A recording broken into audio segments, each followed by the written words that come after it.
Welcome to ABC Campus. Our subject is CAF 3 Business Law, chapter number 16 Accounts and Investments, and fifth video on the topic Director's Report and Statement of Compliance from ICAP Study Text 2020, and I am your facilitator Kashif Adil.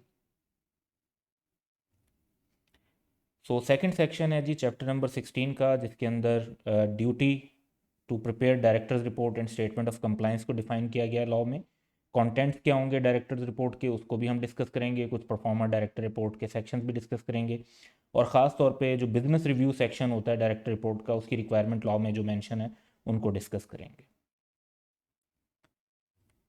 तो सबसे पहले duty to prepare directors report and statement of compliance में directors report की responsibility है board की। The board shall prepare the directors report for each financial year, यानी हर साल जिस तरह फाइनेंशियल स्टेटमेंट्स बनती हैं उसी तरह हर साल जो है एक डायरेक्टर्स रिपोर्ट भी बनेगी कंपनी की।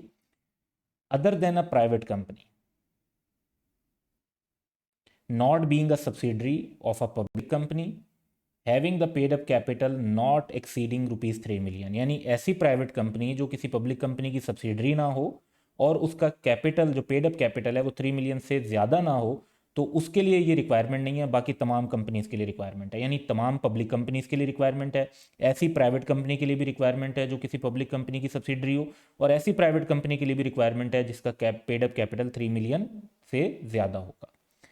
तो एक रिक्वायरमेंट तो हो गई जी डायरेक्टर्स रिपोर्ट की, दूसरी रिक्वायरमेंट है स्टेटमेंट ऑफ कंप्लायंस की। तो कमीशन एससीसीपी मे बाय जर्नल और स्पेशल ऑर्डर, यानी जर्नल का मतलब है कि ज़्यादा कंपनीज को ऑर्डर दे दिया जाए कि तमाम कंपनीज इस तरह करें, या कुछ खास कंपनीज करें जैसे लिस्टेड कंपनीज के लिए इन्होंने स्टेटमेंट ऑफ कंप्लायंस की हुई है। और स्पेशल ऑर्डर से कर दे कि किसी एक खास कंपनी को कहे डायरेक्ट सच क्लास और class of companies to prepare a statement of compliance. अब स्टेटमेंट ऑफ कंप्लायंस जो नाम से पता चलता है वो ये है कि जो सर्टन रूल्स एंड रेगुलेशन है, या कंपनी ने उनको कंप्लाई किया है, फॉलो किया है, उनको पूरा किया है या नहीं किया, उसके बारे में एक स्टेटमेंट देगी। The board shall make out and attach to the financial statement such statement of compliance as may be specified.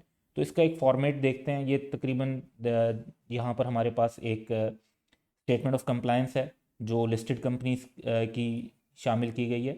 तो ये देखें कि ये 1 पेज का डॉक्यूमेंट है, कुछ कंपनीज में ये 2 पेजेस का डॉक्यूमेंट भी बन जाता है। तो इसके अंदर कुछ सर्टन इंफॉर्मेशन है जो कंप्लायंस की होती हैं और वो मेंशन की जाती हैं relating to code of corporate governance.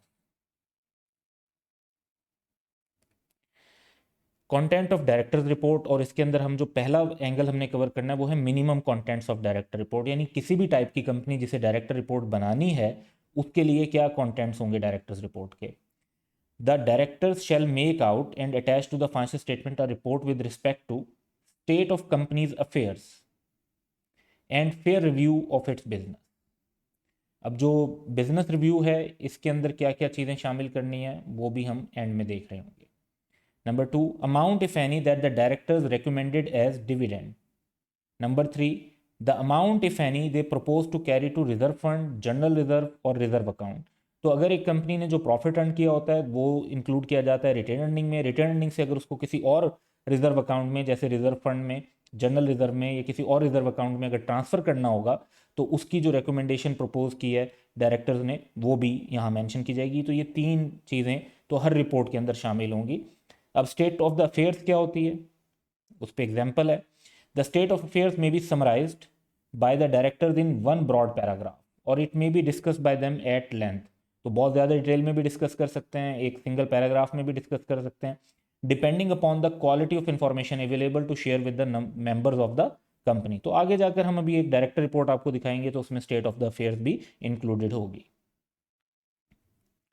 Additional contents of directors report for certain company, तो वो कौन सी कंपनीज हैं जिनको एडिशनल कंटेंट्स भी अपनी डायरेक्टर्स रिपोर्ट में शामिल करने होंगे। नंबर 1, पब्लिक कंपनी और a private company which is subsidiary of a public company, यानी जहाँ पे भी खुद पब्लिक कंपनी हो या पब्लिक कंपनी के साथ रिलेशन हो तो उन कंपनीज को एडिशनल कंटेंट्स भी शामिल करने होंगे। इन शॉर्ट, एक प्राइवेट कंपनी जिसका पब्लिक कंपनी से कोई ताल्लुक नहीं है उसके लिए सिर्फ 3 कंटेंट पॉइंट्स हैं, और बाकी कंपनीज के लिए जो पब्लिक कंपनी है या ऐसी प्राइवेट कंपनी जिसका पब्लिक कंपनी के साथ ये रिलेशन है सब्सिडरी वाला, तो फिर उसके लिए एडिशनल कंटेंट्स होंगे जो कि काफ़ी सारे कंटेंट्स हैं। वन बाय वन हम उन कंटेंट्स को देखते हैं। तो additional contents are the names of persons who at any time during the financial year were directors of the company. यानी अगर कोई शख्स कंपनी का डायरेक्टर बना था ड्यूरिंग द ईयर ही और वो रिजाइन करके भी चला गया, तो तब भी उसका नाम इसमें मेंशन किया जाएगा। और अगर कोई डायरेक्टर पहले था और अब छोड़ के चला गया, ये कोई लेटेस्ट डायरेक्टर बना, एनी पर्सन, चाहे वो एक दिन के लिए भी डायरेक्टर के तौर पर उसने काम किया हो, तो उसको का नाम यहाँ पर मेंशन किया जाएगा। Number 2, principal activities and the development and performance of company's business during the financial year। Company ने फाइनेंशियल ईयर में क्या मेन काम किया, वो क्या चीज़ें उन्होंने डेवलप की, क्या उनकी परफॉर्मेंस रही।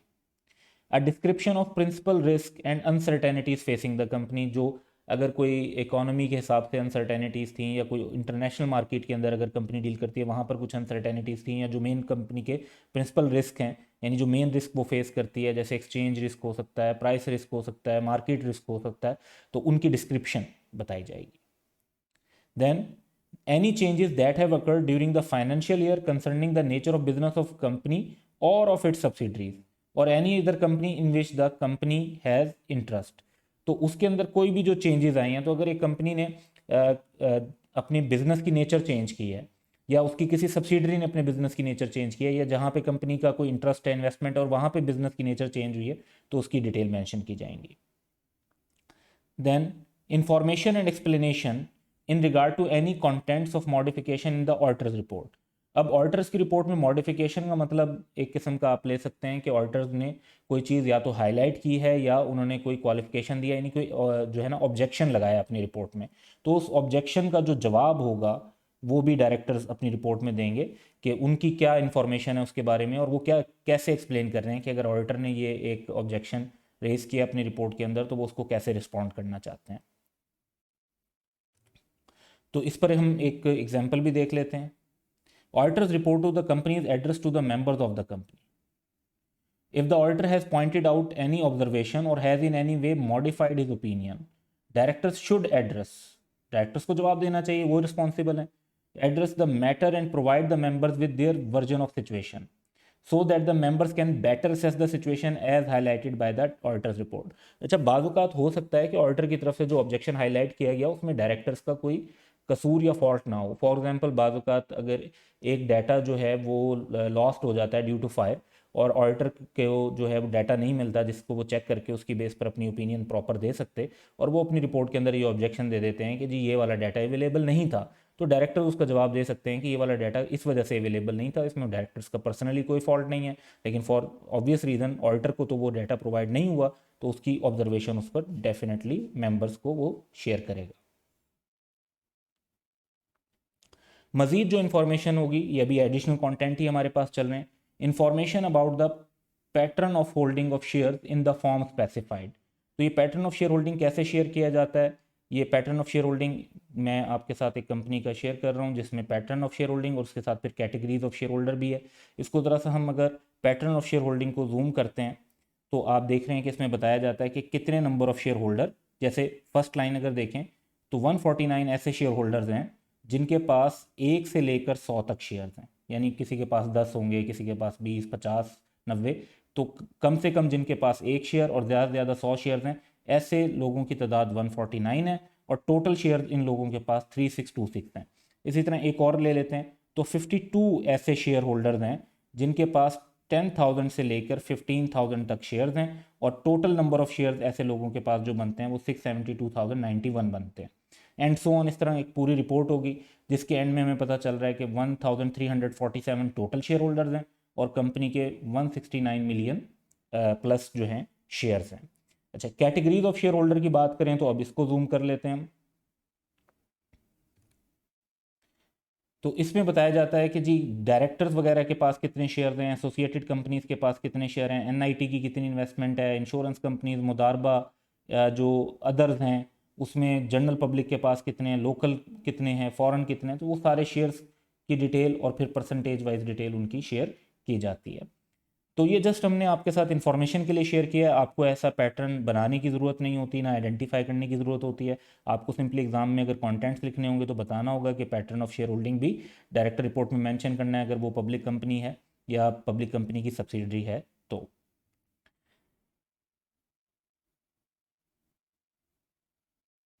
मज़ीद जो इन्फॉर्मेशन है, name and country of origin of holding company, यानी अगर एक कंपनी जो है वो सब्सिडरी कंपनी है तो वो अपनी होल्डिंग कंपनी का नाम बताएगी और कंट्री ऑफ ओरिजिन भी बताएगी। कंट्री ऑफ ओरिजिन सिर्फ तब बताना होता है अगर होल्डिंग कंपनी फॉरेन कंपनी हो। अगर आपकी जो होल्डिंग कंपनी है वो पाकिस्तान में ही है तो फिर कंट्री ऑफ ओरिजिन बताने की ज़रूरत नहीं, लेकिन अगर आपकी जो होल्डिंग कंपनी है वो पाकिस्तान से बाहर है तो उसका कंट्री ऑफ ओरिजिन भी इसमें बताना होता है। फिर एक रेशो बताई जाती है विच इज़ अर्निंग्स पर शेयर, ये अकाउंटिंग में IAS 33 इस पर एक स्टैंडर्ड है, उसके मुताबिक कैलकुलेट की जाती है। तो ये रेशो वैसे समझने में बड़ी सिंपल है, earnings divide by number of share, यानी कंपनी की आप टोटल अर्निंग्स को नंबर ऑफ शेयर से डिवाइड कर देंगे तो पर शेयर अर्निंग आ जाएगी। तो इसमें profit after tax and after preference dividend लिया जाता है, तो उसकी बेस पर ये रेशो एक शेयर कर ली जाएगी। इन शॉर्ट आप बताना चाहते हैं कि एक शेयर पर क्या प्रॉफिट हुआ एक शेयर होल्डर को। Next, the reasons for loss अगर हुआ हो, and future prospects of profit if any, तो ये भी आप शेयर कर देंगे। लॉस हुआ है तो क्यों हुआ, क्या रीजन थी, क्या ऐसे हालात थे, और प्रॉफिट होने के क्या चांसेस हैं। Information about defaults in payment of any debts and reason thereof, अगर कंपनी ने अपने कोई डेट्स वगैरह पे नहीं कर सके तो क्यों नहीं पे कर सके, उसकी रीजंस भी बतानी है और कितनी अमाउंट के डिफॉल्ट हुए हैं वो बताएंगे। Next, comment in respect of adequacy of internal financial control, तो कंपनी के डायरेक्टर्स की ये जिम्मेदारी होती है कि वो इंटरनल फाइनेंशियल कंट्रोल जो हैं कंपनी के अंदर वो मुनासिब हों, एडिकेट हों, और इस पर वो अपने कमेंट्स देते हैं कि उनके ख्याल में मुनासिब हैं या नहीं, अगर हैं तो ठीक है, अगर नहीं हैं तो वो क्या कर रहे हैं उसको बेहतर करने के लिए। Then any material changes and commitments affecting the financial position of the company which had occurred before the end of financial year of the company to which the financial statement relate and date of report, तो अगर एक company का जून 30 को year and हुआ है तो वो most probably जो डायरेक्टर रिपोर्ट है वो समथिंग अराउंड सितंबर एंड पे बना रही होगी, तो 2-3 महीने का टाइम गैप आ जाता है। तो इस दौरान अगर कोई मेजर चेंजेस हुए हैं कंपनी की फाइनेंशियल पोजीशन में, तो क्योंकि फाइनेंशियल स्टेटमेंट तो जून 30 तक की हैं, तो कुछ अगर जुलाई अगस्त सितंबर में मेजर चीज़ हुई है तो वो फाइनेंशियल स्टेटमेंट्स में तो नहीं बताई जा रही होगी, तो वो डायरेक्टर रिपोर्ट के अंदर उन्हें बतानी होगी। तो इस पर भी हम एक एग्जांपल देख लेते हैं। Say the year end date of company is 30 June 2012 and director report is dated for 1 October 2012, तो 3 महीने का गैप है। On 3rd September, company has entered into a major joint venture with a foreign company. This joint venture is a matter that needs to be disclosed in the director's report. Similarly, if government has imposed certain additional taxation on the company between the end of financial year and the date of director report would have addressed this matter as well. हालांकि देखें ये matters जो हैं वो financial statements के अंदर adjust नहीं हो रहे होंगे, वैसे फाइनेंशियल स्टेटमेंट्स में भी इंपॉर्टेंट मैटर्स का जो डिस्क्लोजर है वो दिया जाता है फाइनेंशियल मैटर्स का इवन, लेकिन उसमें एडजस्टिंग और नॉन एडजस्टिंग का एक इम्पैक्ट का फ़र्क होता है। So any other information as may be specified, तो वो भी इसके अंदर शामिल की जाएगी।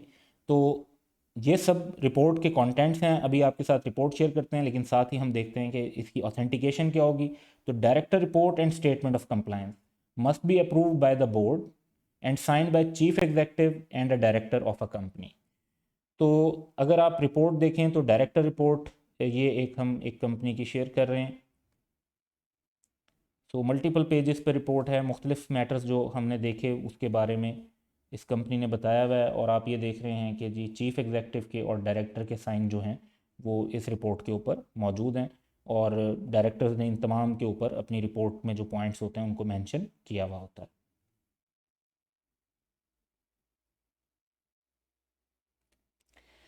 फिर business review section of directors report, तो हमने जिस तरह बात की थी कि एक बिजनेस के रिव्यू की भी बात होती है, उसमें अगर लिस्टेड कंपनी हो तो उसके लिए रिक्वायरमेंट है कि in the case of listed company the business review must to the extent necessary for understanding the development performance और पोजीशन ऑफ कंपनी बिजनेस, उसमें कम से कम ये 4 बातें ज़रूर शामिल करेंगे, यानी इनके अलावा भी हो सकते हैं लेकिन ये 4 बातें मिनिमम होंगी। Main trends and factors likely to affect future development performance and position, कौन से ऐसे नए ट्रेंड्स और फैक्टर्स आ रहे हैं जिनसे फ्यूचर में कंपनी के बिजनेस पे फर्क पड़ेगा। Impact of companies business on the environment, कि कंपनी जो बिजनेस कर रही है उसका इन्वायरमेंट पे क्या इफेक्ट है। फॉर एग्जाम्पल अगर इलेक्ट्रिक कार्स बना रही हैं तो पॉसिबली एक पॉजिटिव इफेक्ट हो सकता है इन्वायरमेंट के ऊपर, लेकिन अगर आप कुछ ऐसा चीज़ करें जिसमें कार्बन एमिशन बहुत ज़्यादा है तो नेगेटिव इफेक्ट भी हो सकता है, पोल्यूशन भी हो सकती है। The activities undertaken by the company with regard to corporate social responsibility during the year, तो कंपनी ने कॉर्पोरेट सोशल रिस्पॉन्सिबिलिटी के लिए क्या काम किया, फॉर एग्जांपल जैसे अगर कोविड-19 की सिचुएशन है तो इसमें किस तरह से उसने कम्युनिटी की हेल्प की है, या हॉस्पिटल्स, एजुकेशन, या इस तरह की एक्टिविटीज़ में क्या इन्वॉल्वमेंट रही है। And fourth, directors responsibility in respect of adequacy of internal financial control as may be specified, कि बाकायदा डायरेक्टर्स ये जो है बात रिकग्नाइज करें कि ये उनकी जिम्मेदारी है कि कंपनी के इंटरनल फाइनेंशियल कंट्रोल्स एडिकेट होने चाहिए, और अगर वो हैं तो ठीक है, और अगर नहीं है तो वो उनके लिए क्या स्टेप्स ले रहे हैं उसके ऊपर वो बात करेंगे। तो ये पास्ट एग्जाम में यही क्वेश्चन बेसिकली पूछा गया है कि under the provision of companies act it is responsibility of the board to prepare directors report for each financial year, the act has further prescribe the minimum content of such report. In the above context list the matters which are required to be included in business review section of directors report of a listed company. तो यही जो अभी 4 points हमने पढ़े हैं इनको आप mention कर देंगे। ये 4 मार्क्स का ही क्वेश्चन स्प्रिंग 2019 में पूछा गया था। फिर एक और क्वेश्चन है जी हमारे पास जो कि जर्नल है, बहुत सारे एरियाज़ को कवर करता है, तो इसको हम डिस्कस कर लेते हैं। The annual general meeting of Ikra industries limited IQL listed company है, is to be held on October 25th। In addition to the normal business, company is planning to discuss strategic business plan for the approval of shareholder। तो एक share holders का approval लेना है उन्होंने strategic business plan पे। Explain the requirement of companies act as regard the circulation of information documents to various stakeholder prior to the above meeting, जो सारे करने होंगे वो ओवरऑल हमें डिस्कस करने। तो इसके आंसर को देखते हैं। तो following information documents are required to be circulated to various stakeholder at least 21 days prior to the meeting. सबसे पहले तो नोटिस ऑफ मीटिंग, जिसके अंदर place, day and time of meeting mention किया जाएगा, including statement of the business to be transacted, और ख़ास तौर पे जहाँ स्पेशल बिजनेस होगा तो उसकी मटेरियल फैक्ट्स की स्टेटमेंट भी होगी, और उसमें ख़ास तौर पे डायरेक्टर्स वगैरह का जो नेचर ऑफ इंटरेस्ट है वो बताया जाएगा। तो पहली बात ये नोटिस से रिलेटेड। तो यहाँ पे ये बेसिकली कुछ इन्फॉर्मेशन चैप्टर 15 से आ रही है ज़्यादातर। Every notice of a meeting of company shall be accompanied by a proxy form, तो ये दूसरी बात। तीसरी बात के नोटिस किस किस को भेजा जाएगा, तमाम मेंबर्स को, डायरेक्टर्स को, जो उनके नॉमिनीज होते हैं जैसे डेथ की सूरत में, और ऑडिटर्स को भी। चौथी बात ये कि जो भी ड्राफ्ट रेजोल्यूशन प्रपोज की जा रही है उसको भी शामिल किया जाएगा। जैसे स्ट्रेटजिक बिजनेस प्लान की बात क्वेश्चन में की गई है तो उसके मटेरियल फैक्ट्स शामिल किए जाएंगे। कंपनी इसके अलावा सेंड करेगी audited financial statement, auditor report, director report, chairman report, क्योंकि लिस्टेड कंपनी है। तो ये 4 जो चीज़ें हैं ये भेजी जाएंगी। और ये किसको भेजी जाएंगी, ये एक तो तमाम मेंबर्स को भेजनी है, securities and exchange commission SECP को भेजनी है, स्टॉक एक्सचेंज को भेजनी है, सिक्योरिटीज़ एक्सचेंज भी कह सकते हैं आप, रजिस्ट्रार को भेजनी है। इसमें हमने पढ़ा था कि इन 3 को 3 कॉपीज़ जो है फिज़िकल और 1 कॉपी जो है वो इलेक्ट्रॉनिकली भेजनी होती है। इसके अलावा ये सेम इंफॉर्मेशन कंपनी की वेबसाइट पर भी अपलोड की जाएगी। तो ये तमाम हमने पॉइंट्स जो हैं वो कुछ इस चैप्टर में पढ़े, कुछ लास्ट चैप्टर में पढ़े। तो ओवरऑल एक पॉइंट के कंपनी को ये इंफॉर्मेशन और डॉक्यूमेंट शेयर करने होते हैं, ओवरऑल इसको हमने डिस्कस करना था। तो that's all for today, have a good day.